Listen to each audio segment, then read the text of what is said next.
నమస్తే, welcome to ఇన్నా TV. ఈరోజు వార్తలకు వెళ్దాం. వార్తలకు వెళ్లే ముందు మా వీడియో చూసి నచ్చినట్టయితే లైక్ చేసి కామెంట్ చేసి షేర్ చేయండి. అట్లనే మా ఛానల్ సబ్స్క్రైబ్ కూడా చేసుకోండి. Thank you. ఈరోజు వార్తలకు వెళ్దాం. దిశ కవిత గారిది వార్త ఉంది చూడండి. కవితకు నోటీసులు.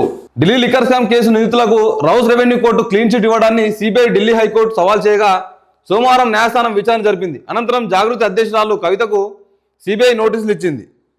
ఈ ఢిల్లీ లిక్కర్ స్కామ్ కేసులో ఈ Rouse revenue court already Kejriwal గారు కానీ కవిత గారు కానీ ఇంకోరు కానీ క్లీన్ షీట్ ఇచ్చింది. క్లీన్ షీట్ ఇచ్చి సరే మీరు వండి ఇంటికి మీ తప్పేం లేదు అని చెప్పేసి క్లీన్ షీట్ ఇవ్వడంతో దాన్ని సిబిఐ వెళ్ళి మళ్ళీ ఢిల్లీ హైకోర్టులో మళ్ళీ పిల్ దాఖలు చేసింది. హైకోర్టులో మళ్ళీ సవాల్ చేయగా దానిలో మళ్ళీ కూడా విచారణ వీళ్ళకు సిబిఐకి అవకాశం ఇచ్చింది. ఏది ఢిల్లీ హైకోర్టు. ఢిల్లీ హైకోర్టు మళ్ళీ విచారణకు అవకాశం ఇవ్వగా సిబిఐ మళ్ళీ నోటీసులు ఇచ్చింది కవిత గారికి. అసలు తప్పు చేసింది కవిత, ఖచ్చితంగా తప్పు ఉన్నది కవిత గారిది అని చెప్పి సిబిఐ ఆఫీసర్లు గట్టిగా మాట్లాడుతున్నారు. దాంతో ఢిల్లీ హైకోర్టు కూడా అవకాశం ఇచ్చింది సిబిఐకి. సరే ఎంక్వైరీ చేయండి, నిజంగానే తప్పు ఉంటే దోషులను తేల్చండి అని చెప్పేసి ఢిల్లీ హైకోర్టు అవకాశం ఇచ్చింది సిబిఐకి. దానికి సంబంధించిన వార్త అనేది మరో వార్త చూసుకుందాం. Stock market shake. Middle east యుద్ధం భారతీయ స్టాక్ మార్కెట్లను కుదిపేస్తున్నదని పశ్చిమాసియాలో ఉద్రిక్తత కారణంగా సోమవారం మార్కెట్లు కుప్పకూలాయి. ఒక్కరోజే ఇన్వెస్టర్లకు రూపాయలు 12.4 లక్షల కోట్ల మేర నష్టాలు చవిచూశాయి.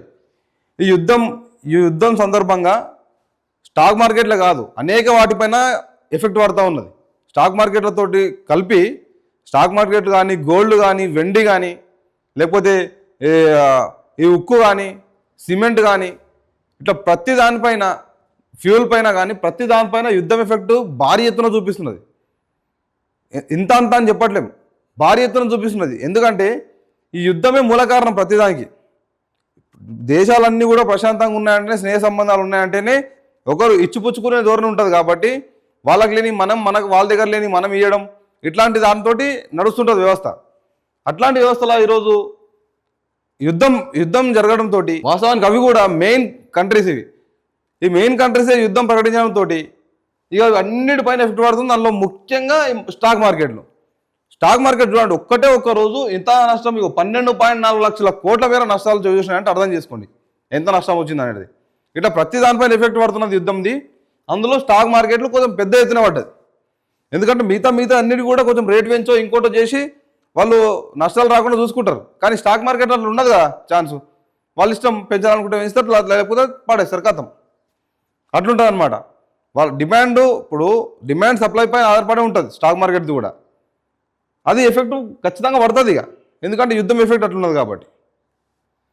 చూడాలి, పెట్టేటోళ్ళు కూడా కొంచెం జాగ్రత్తగా చూసుకొని పెట్టుకుంటే మంచిది. చూడాలి. మరి మరో వార్త చూసుకుందాం. ఆఫీసర్లే దొంగలు. అవుట్సోర్సింగ్ స్కామ్లో వారిదే కీ రోల్. వారికి రెగ్యులర్తో పాటు అవుట్సోర్సింగ్ శాలరీ. 7,000 మంది గుర్తింపు ఫోరెన్సిక్ ఆడిట్తో గుట్టురట్టు. చూడండి, ఆఫీసర్లే దొంగలు అని చెప్పేసి ఒక వార్త కనిపిస్తుంది. దీంట్లో ఎన్నో అవుట్సోర్సింగ్ ఉద్యోగాల రెగ్యులర్ ఎంప్లాయీలే దొంగలు అని చెప్పేసి ఫోరెన్సిక్ ఆడిట్లో తేలింది. 7,000 మంది, అది కూడా 7,000 మంది గుర్తింపు. 7,000 మందే కాదు, ఖచ్చితంగా చెప్తున్నా 14,000 మంది ఉంటారు. ఇది 7,000 మంది కాదు. వాస్తవానికి వార్త ఇప్పటి నుంచో చెప్తున్నాను నేను. ఏంటంటే ఈ అవుట్సోర్సింగ్ ఉద్యోగాల విషయంలో ఈ రెగ్యులర్ ఉద్యోగులు ఎవరైతే ఉన్నారో, రెగ్యులర్ గవర్నమెంట్ ఉద్యోగులు ఎవరైతే ఉన్నారో, ఒక అవుట్సోర్సింగ్ ఉద్యోగులు 4 పెట్టుకోవాల్సిన పరిస్థితులలో ఒక్కరిని మాత్రమే నియమించుకుంటున్నారు. ఆ ఒక్కరితోటి ఆ 4 పని చేయించుకుంటా ఆ మిగతా 3 జీతాలు వీళ్ళు దొబ్బి తింటున్నారు. ఈ రెగ్యులర్ ఉద్యోగం ఎవరైతే ఉన్నారో, ఈ రెగ్యులర్ వాళ్ళకు మేనేజరో లేకపోతే ఎండీనో ఎవరో ఉంటారు కదా, ఈ రెగ్యులర్ ఉద్యోగం ఎవరైతే ఎంప్లాయీ ఉన్నాడో ఈయన అవుట్సోర్సింగ్ ఉద్యోగుల శాలరీస్ తినేస్తున్నాడు. ఈయన పోస్ట్ ఏదైనా ఉండొచ్చు. అలా ఆ 4 జీతాలలో ఒకరికి మాత్రమే జీతం ఇచ్చి ఒకరితో ఆ 4 పని చేయించుకుంటా ఈ 3 జీతాలు ఈయన దొబ్బి తింటున్నాడు. ఇవి చాలా పరిస్థితుల్లో చూసినాం మనం. ఒక్క డిపార్ట్మెంట్ అనే కాదు, అన్ని డిపార్ట్మెంట్లలో నువ్వు ఏ దాంట్లో చూసుకున్నా కూడా అవుట్సోర్సింగ్ ఉద్యోగాల పేరు మీద ఈ రెగ్యులర్ ఉద్యోగస్తులు దండి తింటున్నారు. గవర్నమెంట్ దానిపైన చొరవ తీసుకుంటలేదు. గవర్నమెంట్ దానిపైన ధ్యాస పెడతలేదు. గవర్నమెంట్ దానిపైన ఫోకస్ చేస్తలేదు. ఈరోజు దిశ పేపర్లో ఇంత పెద్ద వార్త రాయడానికి కారణం కూడా గదే. వాస్తవానికి అవుట్సోర్సింగ్ ఉద్యోగాల పేరు మీద గవర్నమెంట్ను లూటీ చేస్తున్నారు కొంతమంది ఎంప్లాయీస్ అంతా కలిసి. ఇది ఒక్క వ్యవస్థలోనే కాదు, ప్రతి దాంట్లో. నీ హాస్పిటల్ ఫీల్డ్లో అదే ఉన్నది, పంచాయత్ ఏ ఫీల్డ్లో చూసుకున్నా అదే ఉన్నది. నీకు ప్రతిదీ నీకు రెవెన్యూ డిపార్ట్మెంట్లో చూసుకున్నా, హాస్పిటాలిటీ ఫీల్డ్లో చూసుకున్నా, ఇంకా ఇంకా ఏ దాంట్లో చూసుకున్నా కూడా ఈ అవుట్సోర్సింగ్ ఉద్యోగాల పేరు మీద రెగ్యులర్ ఉద్యోగులు వాళ్ళని దొబ్బి తింటారు గవర్నమెంట్ దగ్గర. ఒక్కొక్కరు ముగ్గురు జీతాలు తీసుకుంటున్నట్టు అర్థం చేసుకోండి. ఒక్కొక్క రెగ్యులర్ ఎంప్లాయీ అవుట్సోర్సింగ్ ఉద్యోగాల పేరు మీద 3 జీతాలు తింటున్నాడు అంటే అర్థం చేసుకోండి. ఈయన జీతం ఈయనకు రాగా ప్లస్ అవుట్సోర్సింగ్ ఉద్యోగాల పేరు మీద జీతం మళ్ళా ఎవరంటే నేను చేయించుకుంటున్నా పని నా ఇష్టం అని చెప్పి. ఇదంతా కూడా ఒక బ్లాక్మెయిల్ దందాలుగా నడుస్తున్నది లోపల మొత్తం. ఇది ఎవరు తెలియకుండా జరుగుతలేదు, అందరికి తెలిసే జరుగుతున్నది. నలుగురు పెట్టుకోవాల్సిన ప్లేస్లో ఒక్కరిని పెట్టుకొని ఒక్కరితో పని చేయించుకుంటా ఇదంతా కూడా ఒక గ్యామ్లింగ్ నడుస్తున్నది. నా దగ్గర జరిగింది నీకు చెప్తా, నీ దగ్గర జరిగింది నాకు చెప్పు, మా ఇద్దరు కలిసి పక్కన చెప్పకుండా ఉండాలని చెప్పేసి వ్యవస్థ నడిపిస్తున్నారు. అట్లా నడుస్తుంది. ఏడోళ్ళాడ ఫ్రాడు, ఏడోళ్ళాడ ఇగో ఇట్లాంటి దిగజాడు పనులు చేసుకుంటూనే పోతున్నారు. గవర్నమెంట్ ఎఫెక్ట్, గవర్నమెంట్కు ఎఫెక్ట్ పడడం తద్వారా మళ్ళీ ప్రజలకు ఎఫెక్ట్. అది మళ్ళీ సక్రమంగా పనిచేసే పరిస్థితుల్లో లేరు, సర్వీస్ అందించారు. మళ్ళీ ఏమనంటే మేము ఖాళీ ఉన్నామంటారు. ఇట్లాంటి వ్యవస్థ నడుపుతున్నారు. దానిపైన గవర్నమెంట్ కూడా ఒకసారి చొరవ తీసుకోవాలి. దానికి సంబంధించిన వార్తలు చూద్దాం ఒకసారి. అవుట్సోర్సింగ్ స్కామ్లో అసలైన దొంగలను ప్రభుత్వం గుర్తించినట్టు తెలిసింది. వివిధ శాఖలు, సంస్థలు, వర్సిటీల్లో పనిచేసిన సుమారు 7,000 మంది ఆఫీసర్లే ఎంప్లాయీస్ పేర్లతో జీతాలను కొల్లగొట్టినట్టు చర్చ జరుగుతున్నది. ఆ సొమ్ము తీసుకుంటున్నట్టు అధికారుల వివరాలు మొత్తం ఆర్థిక శాఖ వద్ద ఉన్నట్లు సమాచారం. సదరు అధికారులపై చర్యలు తీసుకునేందుకు సిద్ధమైన ప్రభుత్వం ఏ రకమైన యాక్షన్ తీసుకోవాలనే అంశంపై సమాలోచనలు చేస్తున్నట్లు తెలిసింది. ఫోరెన్సిక్ ఆడిట్తో గుట్టురట్టు. గత ప్రభుత్వం హయాంలో కాంట్రాక్టు అవుట్సోర్సింగ్ నియామకాలు ఇష్టానుసారంగా చేపట్టడంతోనే క్షేత్రస్థాయిలో పెద్ద ఎత్తున అవినీతి జరిగినట్లు విమర్శలున్నాయి. కొన్ని శాఖల్లో అధికారులు, ఏజెన్సీలు కుమ్మక్కై ఒకే పేరుతో ఉన్న వ్యక్తులు 2-3 ఆఫీసుల్లో జీతాలు తీసుకుంటున్నట్టు ఫిర్యాదులు వచ్చాయి.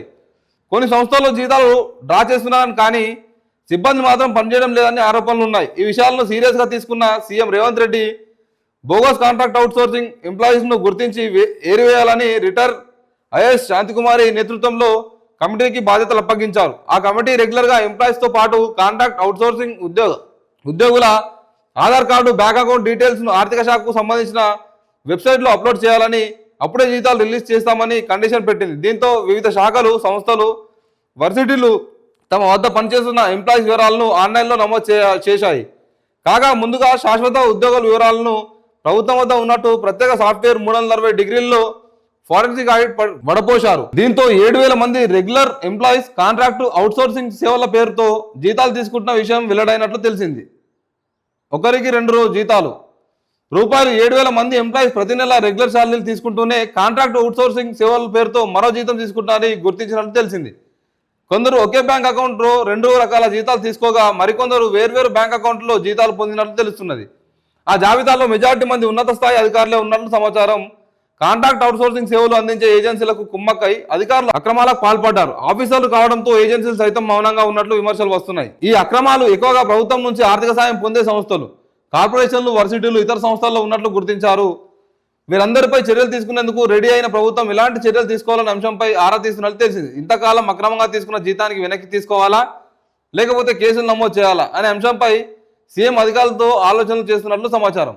వాస్తవానికి రేవంత్ రెడ్డి గారి ఆలోచన జీతం వెనక్కి తీసుకోవాలా లేకపోతే వాళ్ళపైన కేసులు పెట్టాలని అనేదానికంటే వాళ్ళకు బుద్ధి రావాలంటే వాళ్ళకి కేసులు అవసరం లేదు. కేసు పడితే ఏమున్నది, మా అయితే ప్రమోషన్ అయిపోతుంది రాబోయే, మనం చేసే పంచాయతీ మళ్ళీ మనం చేయొచ్చు అని చెప్పేసి అనుకుంటారు. కానీ వీళ్ళకి ఇట్లా కాదు. ఈ ఎవరైతే ఈ డబల్ జీతాలు తీసుకున్నారో, ఎన్ని జీతాలు తీసుకున్నారో, ఒక్కరు తీసుకున్నారా, ఇద్దరు తీసుకున్నారా, ముగ్గురు తీసుకున్నారా, ఆ జీతాల పేరు మీద ఆయన ఒరిజినల్ జీతము ప్లస్ ఆయన అవుట్సోర్సింగ్లో సంపాదించిన జీతం, ఇవి 2 కలిపి ప్రతి నెల ఎంత తీసుకున్నాడు దానికి డబల్. ప్రతి నెల ఇప్పటిదాకా ఎంత తీసుకున్నాడు, ఆ తీసుకున్న దాంట్లో ఎంతవరకు ఈయన దగ్గరకు వచ్చింది అమౌంట్, వచ్చిన దానికి డబల్ కట్టేయాలి. ఇక ఆయన దాంట్లో 20,000 దీంట్లో ఒక 10,000 తీసుకుంటున్నాను అనుకుందాం ఎగ్జాంపుల్. అంటే నెలకు 30,000, నెలకు 30,000 చొప్పున ఒక 10 నెలలు తీసుకుంటాను అనుకుంటే ఒక 3 లక్షలు. అట్లా ఈయన ఇప్పటిదాకా అయిన సర్వీస్లో ఎంత జీతం తీసుకున్నాడో దానికి మొత్తం డబల్ కట్టించుకోండి, సరిపోతుంది. ఇక డబల్ కట్టించుకోండి. డబల్ కట్టించుకుంటే ఈ దళిద్రం ఉండదు. ఇంకొకసారి వాడు పని చేయాలంటే మనకి తడి వాడాలి.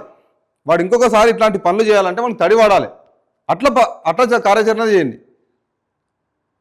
అట్లాంటి పని చేయండి. అప్పుడే వీళ్ళు భయపడతారు తప్ప వీళ్ళ పైన కేసులు పెడతాను, ఓన్లీ ఇచ్చిన జీతం రిటర్న్ తీసుకుంటాం అంటేనో అది కరెక్ట్ కాదు. వాళ్ళు భయపడరు కూడా.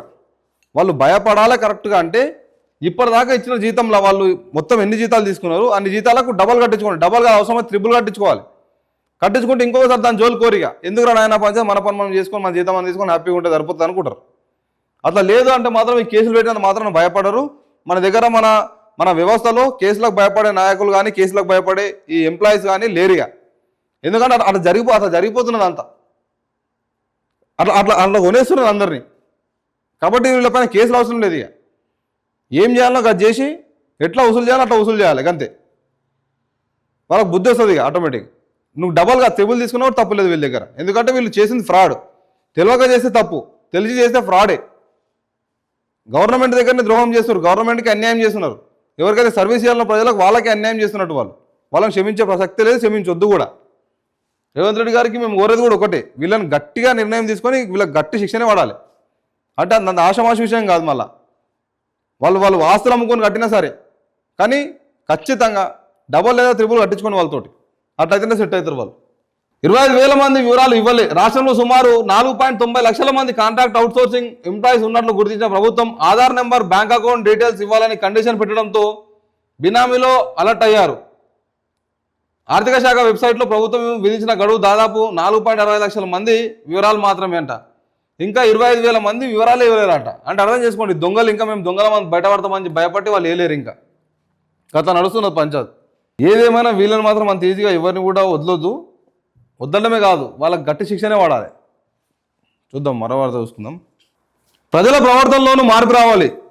నేర స్వరూపం మారుతున్నందున పోలీసులు అప్గ్రేడ్ కావాలి. తెలంగాణ పోలీస్ ఆఫీసర్స్ రిక్రూట్ 2026లో సీఎం రేవంత్ రెడ్డి. ప్రజల ప్రవర్తనలోనూ మార్పు రావాలని, లేదంటే ఎన్ని సంస్కరణలు తెచ్చినా ప్రయోజనం ఉండదని సీఎం రేవంత్ రెడ్డి అన్నారు. మనం అమెరికాకు వెళ్తే ఒకలా ఉంటాం, ఇక్కడ ఒకలా ఉంటాం. అక్కడికి వెళ్తే వాటర్ బాటిల్ను డస్ట్బిన్లో పడేస్తాం, మరి ఇక్కడ ఏం చేస్తున్నాం అనేది ప్రజలు నిర్ణయించుకోవాల్సిన అవసరం ఉందని అన్నారు. లావిష్ లైఫ్ అనుభవించేందుకు నిధులు లేవని, సంక్షేమ పథకాలు కూడా ఎక్కువగానే ఉన్నాయని గుర్తు చేశారు. ఏ రాష్ట్రమైనా అభివృద్ధి చెందాలంటే శాంతి భద్రతలు అదుపులో ఉండాలని చెప్పారు. రాష్ట్రంలో పెరాలసిస్ ఉండకూడదని తెలంగాణ రైజింగ్ 2047 పాలసీ డాక్యుమెంట్ను ఆవిష్కరించమన్నారు. పెట్టుబడులను ఆకర్షించడానికి ఔటర్ రింగ్ రోడ్లో లోపల ఉన్న 2100 చదరపు కిలోమీటర్ ప్రాంతాన్ని కోర్ అర్బన్ రీజనల్గా పరిగణించినట్లు వివరించారు. ముంబై, చెన్నై నగరాలు వరదలతో సతమతమవుతున్నాయని, అలాంటి మెట్రోపాలిటిస్ నగరాల నుంచి మనం గుణపాఠం నేర్చుకోవాల్సిందని చెప్పేసి రేవంత్ రెడ్డి గారు అంటున్నారు. రేవంత్ రెడ్డి గారు ఏమంటున్నారు అంటే చూడండి, లావిష్ లైఫ్ అనుభవించడానికి నిధులు లేవు, సంక్షేమానికి కూడా పథకాలు ఎక్కువనే ఉన్నాయని చెప్పేసి కూడా గుర్తు చేస్తున్నాడంట.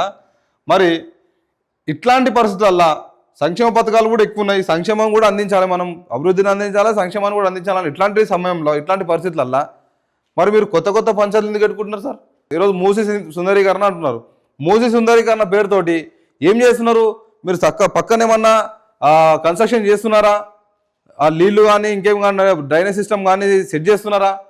గలీజ్ అంతా వ్యవస్థ కూడా నాకు రాకుండా, లేకపోతే కొంచెం నీట్గా ఉండడానికి ఏమన్నా నిర్ణయాలు తీసుకుంటారా అంటే లేదు. వీళ్ళు ఓన్లీ ఆ మూసి కాలువ ఏదైతుందో ఆ కాలువను క్లీన్ చేయడానికి మాత్రమే, ఆ కాలువను క్లీన్ చేయడానికి మాత్రం ఇంచుమించు 5,000 కోట్లు ఖర్చు పెడుతున్నారు.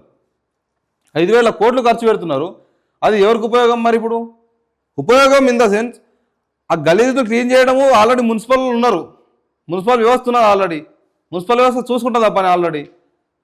అది కాకుండా మళ్ళీ మూసీ సుందరీకరణ పేరుతో 5,000 కోట్లు పెట్టి ఇంచుమించు 1,50,000 కోట్లు అవుతుంది. దానికి 1,50,000 కోట్లు పెట్టి ఎందుకు క్లీన్ చేపిస్తున్నారు? మరి మున్సిపల్ వ్యవస్థ ఏం చేస్తున్నది? మున్సిపల్ వ్యవస్థ ఎందుకున్నది?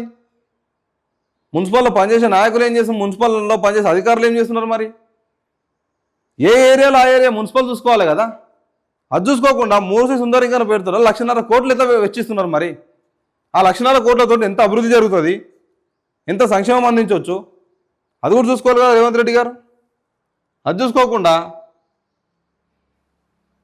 మూసీ సుందరీకరణ పేరుతోటి అట్లా అనేక రకాల ఇప్పుడు అవసరం లేని, అంటే ఎమర్జెన్సీ లేని చాలా వ్యవస్థలకు డబ్బులు ఖర్చు పెడతా ఉన్నారు. కోట్లు, వేల కోట్లు, లక్షల కోట్లు ఖర్చు పెడుతున్నారు. మరి అది ఎంతవరకు కరెక్టు? అది అవసరం లేదు కదా. మళ్ళీ ఏమంటారు? శాంతి భద్రతలు అదుపులో ఉండాలంటే ప్రజలు కూడా అవగాహన చెందాలని అంటారు. శాంతి భద్రతలు అదుపులో ఉండాలంటే వాస్తవానికి ఫస్ట్ ఆఫ్ ఆల్ పోలీస్ వ్యవస్థ అలర్ట్గా ఉండాలి. పోలీస్ వ్యవస్థ అలర్ట్గా ఉండాలంటే ఎవరు ఉండాలి? ఫస్ట్ హోమ్ మినిస్టర్ ఉండాలి. మరి home minister AD? Home minister ఎవరు అసలు? విద్యాశాఖకు విద్యాశాఖ మంత్రి లేడు, ఈ పోలీస్ వ్యవస్థకు హోమ్ మినిస్టర్ లేడు. ఎవరు దాన్ని సక్రమంగా నడపాలి? 2 కీ పోస్టులే, 2 కీలక మంత్రులే. ఈ 2 కీలక మంత్రులు కూడా మీ దగ్గరనే పెట్టుకొని దేనిపైన కూడా మీరు కరెక్ట్గా అవగాహన తెచ్చుకుంటలేరు, దేనిపైన కూడా కరెక్ట్గా పనిచేసలేరు. ఎందుకంటే మీకు వాస్తవానికి మీకు ఎక్స్పీరియన్స్ లేదు దేని విషయంలో, మంత్రుల విషయంలో. మీరు ఇంతకుముందు ఎప్పుడు మంత్రి కాలేదు, డైరెక్ట్ ముఖ్యమంత్రి అయ్యారు. కాబట్టి మీరు ఎప్పుడు దానిపైన అవగాహన తెచ్చుకుంటారు, ఎప్పుడు కరెక్ట్గా పనిచేస్తారు, శాంతి భద్రతలు ఎప్పుడు అందుబాటులోకి తీసుకొస్తారు, విద్యాశాఖను ఎప్పుడు ప్రక్షాళన చేస్తారు, విద్యాశాఖలో ఎప్పుడు మంచి పనులు చేస్తారు, ఇవి ఎప్పుడు చేయాలి? ఇంకా మీరు ముఖ్యమంత్రిగా బాధ్యతలు ఎప్పుడు నిర్వహించాలి? చూసుకోండి ఒకసారి.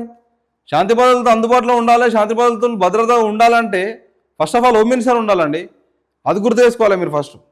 అది గుర్తు చేసుకోకుండా హోమ్ మినిస్టర్ కూడా పెట్టుకోవాలి. ఇప్పటిదాకా శాంతి భద్రతలు అదుపులో ఉండాలంటే ఎడికి అదుపులో ఉంటాయి. ఇంకా ఎక్కడెక్కడో రాష్ట్రంలో ప్రతి మూల ఏదో మూల పంచాలు నడుస్తూనే ఉన్నాయి ఎప్పటికీ. దానికి హోమ్ మినిస్టర్ కావాలి కదా ఫస్ట్. హోమ్ మినిస్టర్ ఉంటేనే అయితే ఈ పనులు. మరో వాడి కోసం చూసుకుందాం. సింఘీ ఆస్తులు రూపాయలు 2497 కోట్లు, వేమనరేందర్ రెడ్డి వద్ద రూపాయలు 37.82 కోట్లు. రాజ్యసభ సభ్యులుగా ఇద్దరు ఏకగ్రీవం అంట. సింఘీ వేమనరేందర్ రెడ్డి గారు ఇద్దరు కూడా రాజ్యసభ సభ్యులుగా ఏకగ్రీవం అయ్యారని ఒక వార్త కూడా కనిపిస్తూ ఉన్నది. దానికి సంబంధించిన వార్తనే. మరో వార్త చూసుకుందాం. రూపాయలు 3 కోట్ల విలువైన గంజాయి సీజ్, శంషాబాద్ ఎయిర్పోర్ట్లో పట్టివేత, 2 ప్రయాణికులు అరెస్ట్. ఈ గంజాయి పైన ఆల్రెడీ ఈగల్ టీం అని, ఆ టీం అని, ఈ టీం అని తెలంగాణలో పనిచేస్తూనే ఉన్నాయి. మరి ఈగల్ టీం వాళ్ళు మరి ఎందుకు పసిగట్టలేదు దీన్ని? ఈగల్ టీం వాళ్ళు మరి బయటికి వెళ్ళినప్పుడు ఎందుకు పట్టుకోలేరు? ఈగల్ టీం ఏం చేస్తున్నట్టు? సరే, ఈరోజు ఎయిర్పోర్ట్లో అంటే ఖచ్చితంగా ఎయిర్పోర్ట్ వ్యవస్థ ఉంటుంది, అది పట్టేస్తుంది. కానీ ఆల్రెడీ ఈగల్ టీం అని చెప్పేసి గంజాయి గురించి, డ్రగ్స్ గురించే కదా ముఖ్యంగా పనిచేస్తున్నది. మరి ఈగల్ టీం వాళ్ళు ఏం చేస్తున్నారు? మరి ఈగల్ టీమే పట్టుకోవాలి ఇది వాస్తవానికి బయట ఉన్నప్పుడే.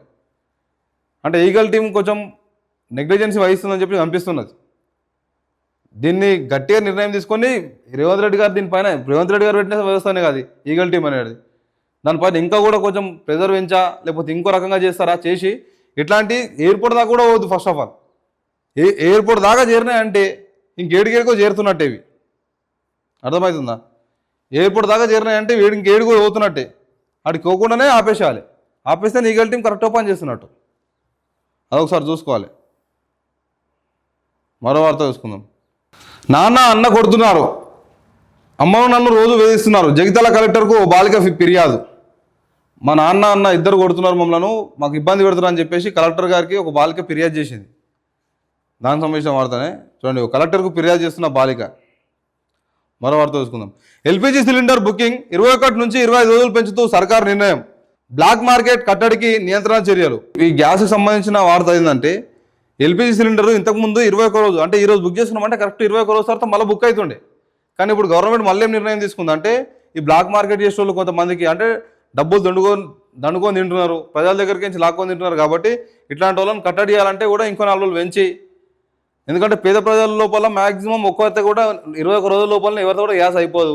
ఆ కుటుంబంలో 20 మంది ఉంటే కూడా మినిమం నెలరాని వస్తుంది అనేది గవర్నమెంట్ ఆలోచనతో ఏం చేశారంటే ఈ బ్లాక్ మార్కెట్ను కట్టడి చేయాలి, దీనిపైన చర్యలు తీసుకోవాలంటే ఏం చేయాలంటే మనం ఒక 4 రోజులు పెంచి 21 రోజుకు బుక్ అయ్యే సిలిండర్ను 25 రోజులకు పెంచుదామని చెప్పేసి నిర్ణయం తీసుకున్నది గవర్నమెంట్. ఇప్పుడు జనాలు కూడా అవగాహన తెచ్చుకోవాల్సింది ఏంటంటే ఈ సిలిండర్ అనేది ఇంతకుముందు ఈరోజు బుక్ చేస్తే కరెక్ట్ 21 రోజుల తర్వాత మళ్ళీ బుక్ అవుతుండే.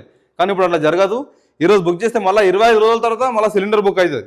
అదొకసారి జనాలు అవగాహన తెచ్చుకోవాలి. ఎందుకంటే ఇది బ్లాక్ మార్కెట్ అనేది కట్టడి చేయాలని చెప్పేసి గవర్నమెంట్ నిర్ణయం తీసుకున్నది. గవర్నమెంట్ నిర్ణయానికి కూడా అందరు కట్టుబడి ఉంటాం కాబట్టి ఖచ్చితంగా దీనికి సపోర్ట్ చేయాలి. ఎందుకంటే నిజంగానే పేద ప్రజల ఇళ్లల్లో గ్యాసు 25 రోజులకే కంప్లీట్ అయితే కాదు, ఖచ్చితంగా నెల రోజులలో వస్తుంది కనీసం. కాబట్టి బిజినెస్లు చేసే వాళ్ళకు అంటే బ్లాక్ దందా చేసే వాళ్ళకి అందరికీ కూడా ఇది కొంచెం చుక్కేదరు అనుకోవచ్చు. వాళ్ళని కట్టడి చేయడానికి మనం కూడా సహకరించాలి, జనాలు కూడా అవగాహన తెచ్చుకోవాలి. ఇంతకు ముందులాగా 21 రోజుకే బుక్ కాదు, 25 రోజుల తర్వాత బుక్ అవుతుంది. ఈరోజు బుక్ చేస్తే మళ్ళీ 20 రోజుల తర్వాతనే బుక్ అవుతుంది. ఒకసారి గమనించండి. మరో వార్త చూసుకుందాం. ఇరాన్కు కొత్త సుప్రీంగా ఖమేనీ కుమారుడు, ప్రకటించిన నిపుణుల మండలి, మస్తబా ఎక్కువ కాలం ఉండదు, ట్రంప్ వార్నింగ్. ఇరాన్కు కొత్త సుప్రీంగా ఖమేనీ కుమారుడే వచ్చిందని చెప్పేసి కూడా ఒక వార్త కనిపిస్తూ ఉన్నది. దాన్ని ప్రకటించింది ఏమంటే నిపుణుల మండలి క్లియర్గా ఆల్రెడీ ప్రకటించింది. దానికి సంబంధించిన వార్తనే. మరో వార్త చూసుకుందాం. మావోయిస్టులు, మన బయటకు వచ్చిన మావోయిస్టులు, లొంగిపోయిన మావోయిస్టులు ప్రెస్ మీట్ పెట్టి మాట్లాడుతారు. ఏ పార్టీలో చేరేది, కొత్త దారి కోసం వెతుకుతున్నాం, ప్రజల మధ్యలో ఉంటూ చట్టం పరిధిలో పనిచేస్తాం. బట్టపల్లిలో అమరుల కుటుంబాలను కలిసిన ఆశన్న టీం. బట్టపల్లిలో మాట్లాడుతున్న ఆశన్న, మేము చావుకు భయపడవాళ్ళం కాదు, అందుకు భయపడి లొంగిపోలేదు. ప్రజల మధ్య ఉంటూ చట్టం పరిధిలో పనిచేస్తాం.